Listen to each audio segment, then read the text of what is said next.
우리는 보통 은혜를 받았다라는 표현을 쓸 때에 무엇인가가 대단히 좀 잘해서 무엇인가를 잘한 것에 대한 어떤 보상 이런 부분으로 생각을 하는 경우들이 종종 있습니다.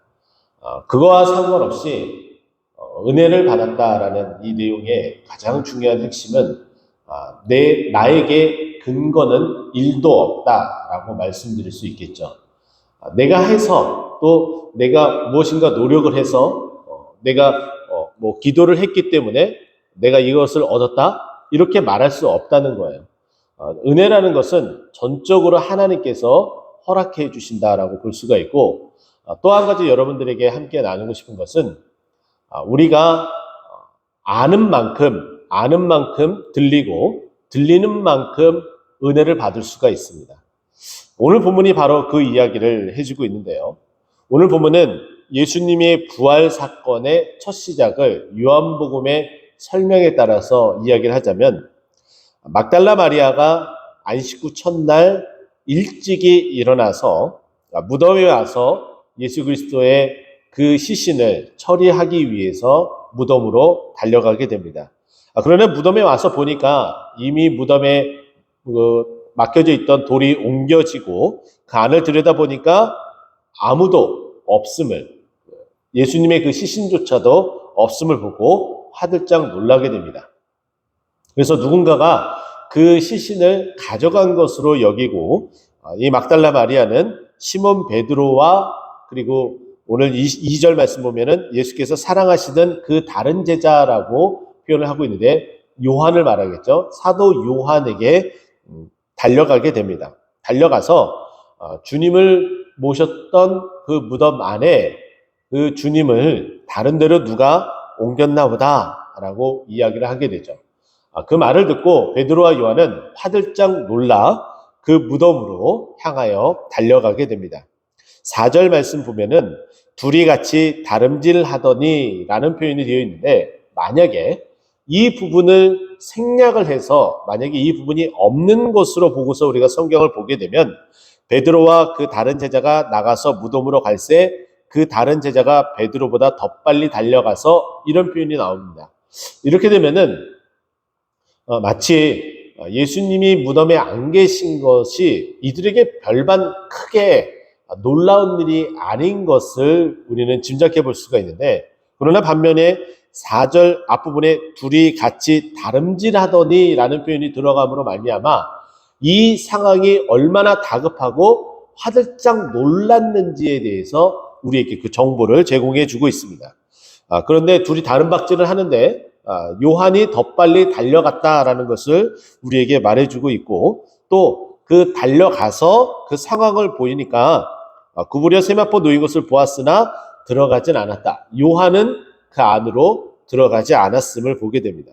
여기서 요한이 빨리 달려가서 먼저 무덤에 이르러라고 되어져 있는데, 5절 말씀 보면은 구부려 세마포 놓인 것을 보았으나 들어가지 아니하였더니, 마치 1인칭으로 표현을 함으로써 이 사도 요한이 이 요한복음을 써 내려갔음을 조금의 좀 힌트를 주는 듯합니다. 자, 그리고 나서 시몬 베드로가 뒤에 따라 들어오게 되죠. 그리고 6절에 보니까 무덤에 들어가서 세마포가 놓인 것을 보았고, 또 머리를 쌌던 수건이 좀 다른 곳에 떨어져 있는 것도 보게 됩니다. 자, 그래서 8절 말씀 보면은 그때야 무덤에 먼저 갔던 그 다른 제자도 들어가 보고 믿더라 라고 되어져 있어요. 여기에 믿는다라는 표현이 나타나게 되는데, 우리는 이 말씀을 좀 착각해서 볼 수가 있습니다. 뭐냐면 예수님이 부활했다라고 인지를 하고 그 부활에 대한 것을 믿었다라고 우리가 이 구절을 읽으면서 이해할 수가 있겠죠. 그러나 9절까지 보게 되면 전혀 상황이 다릅니다. 자, 9절 보세요. 그들은 성경에 그가 죽은 자 가운데서 다시 살아나야 하리라 하신 말씀을 아직 알지 못하더라. 예수님의 그 부활을 믿은 것이 아니라 예수님이 지금 무덤에 있어야 되는데 무덤에 없는 것.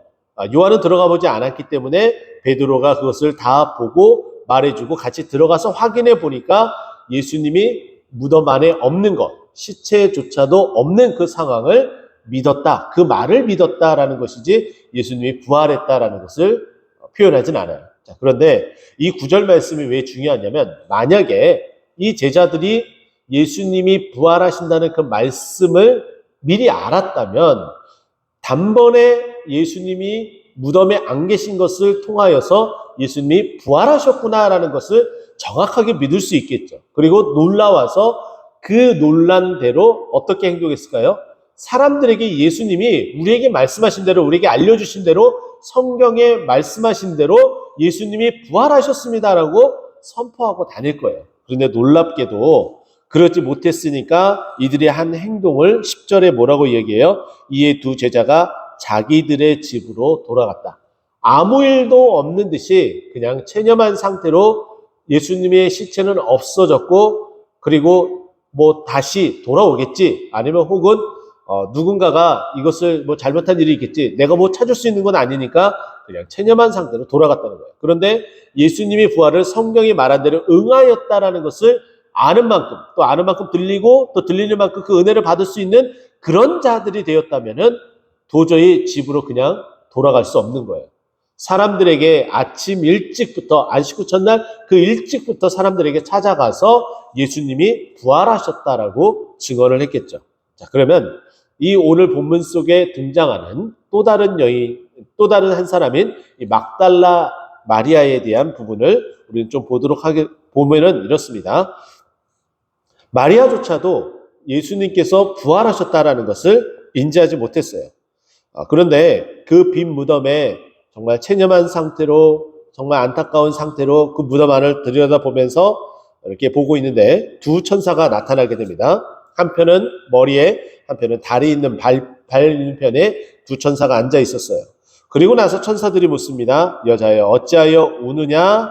그래서 주님을 누가 옮겨서 지금 내가 찾을 수 없어서, 예수님의 부활을 믿지 않은 표현이죠. 그래서 누가 옮겨놨고 내가 지금 예수님이 어디 있는지 알지 못해서 너무 속상하고 안타깝고 그래서 이제 운다라고 말하고 있어요. 자, 그랬더니 14절 보니까 이 말을 하고 뒤로 돌이켜. 그러니까 천사들을 보고 나서 뒤를 돌아보니까 예수님이 거기 계셨던 거죠.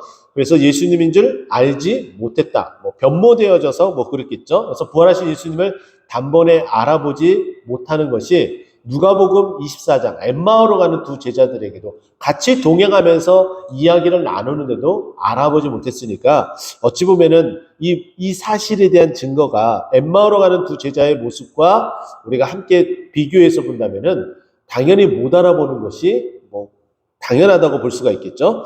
자, 그리고 나서 15절에 보니까 예수께서 이르시되 어찌하여 울며 누구를 찾느냐. 그런데 이 여자는 예수님의 부활하신 예수님을 누구로 인지한 거예요? 동산지기로 인지했습니다. 그리고 나서 이야기를 나누죠.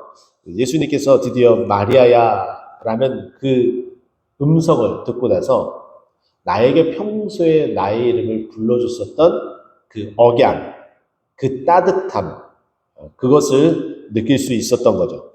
그렇기 때문에 이제 이분이 동산지기가 아니라 부활하신 예수님이구나. 너무 반가운 나머지 손을 대려고 했지만은 손을 대지 못하게 하고 마지막 18절에 보니까 막달라 마리아의 행동이 나옵니다. 막달라 마리아가 가서 제자들에게 내가 주를 보았다 하고 또 주께서 자기에게 이렇게 말씀하셨다 하니라 이렇게 증거를 하고 오늘 본문이 마무리가 되어집니다.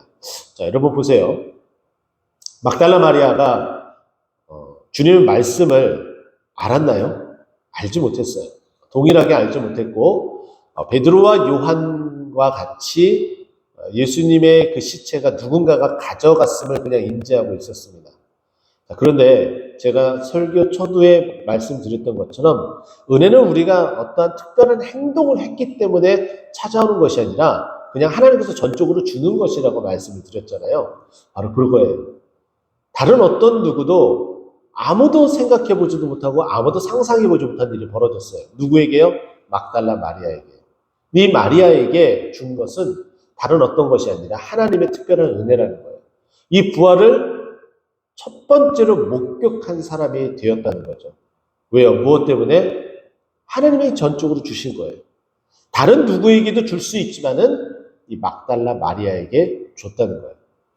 저는 그래서 오늘 여러분과 함께 기도하고 싶은 것은 하나님, 다른 어떤 누구에게보다도 나에게 하나님께서 준비하신 그 은혜를 주시옵소서라고 기도해야 되지 않을까? 저는 그런 생각을 해봅니다. 또 뿐만 아니라 먼저 이 사실을 알고 예수님의 그 빈무덤에 갔는데 성경이 말한 바를 알지 못해서 믿지 못하고 첫 번째 증인이 되지 못하고 첫 번째 예수님의 부활을 알리지 못했었던 제자들, 이 제자들의 모습을 보고서 좀 안타까워하고 싶은 마음이 좀 들고, 또 한 가지는 우리가 정말 하나님을 더 깊이 알아야 되겠구나, 성경을 더 깊이 알고 더 많이 알아야겠구나, 아는 만큼 소위 말해서 들리는 만큼 우리가 더 깊이 있게 들어갈 수 있고 은혜를 받을 수 있구나 라는 것을 좀 헤아려 봅니다. 여러분 어떻습니까? 이제 2022년도 마지막 금요일 마지막 새벽 기도입니다.